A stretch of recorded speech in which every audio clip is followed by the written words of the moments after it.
અમદાવાદ જિલ્લાના લોથલમાં માટીના સેમ્પલ લેવા ઊંડા ખાડામાં ઉતરેલા બે મહિલા આર્કિયોલોજિસ્ટ દટાતા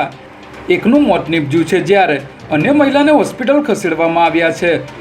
મળતી માહિતી પ્રમાણે આજે સવારે 10 વાગ્યાની આસપાસ દિલ્હીની આર્કિયોલોજિસ્ટની ટીમ અમદાવાદ જિલ્લાના ધોળકા તાલુકાના લોથલમાં માટીનું સેમ્પલ લેવા માટે આવ્યા હતા અને 15 ફૂટ ઊંડા ખાડામાં સેમ્પલ લેવા માટે ઉતર્યા હતા, ત્યારે અચાનક ભેખડ ધસી પડતા બંને મહિલા તેમાં દટાઈ ગયા હતા, જેમાં સુરભી વર્માનું મોત નીપજ્યું છે, જ્યારે અન્ય મહિલા હેમા દીક્ષિતને સારવાર માટે હોસ્પિટલ ખસેડવામાં આવ્યા છે.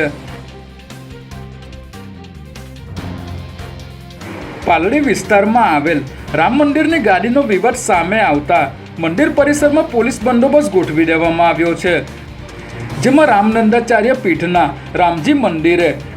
આચાર્ય બ્રહ્મલીન થયા બાદ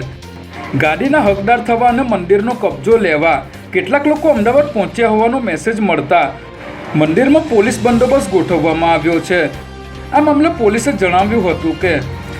મંદિરે કોઈ અનિચ્છનીય ઘટના ન બને તે માટે બંદોબસ્ત ગોઠવાયો છે અને મંદિરની આસપાસના વિસ્તારમાં પણ પોલીસ પેટ્રોલિંગ વધારી દેવામાં આવ્યું છે.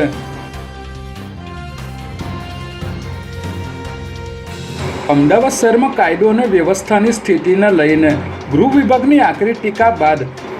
અમદાવાદ પોલીસે 31 ડિસેમ્બર કે રથયાત્રા દરમિયાન થતી ન હોય તેવી કામગીરી કરી સમગ્ર અમદાવાદનો પોલીસ કાફલો રસ્તા પર ખડકી દીધો હતો અને પોલીસ દ્વારા કોમ્બિંગ તેમજ વાહન ચેકિંગ કરવામાં આવી રહ્યું છે, ત્યારે પોલીસે 2 નાઇટમાં કોમ્બિંગ દરમિયાન 3000 જેટલા વાહનો કબજે કરી આરટીઓના મેમો આપ્યા હતા, ત્યારે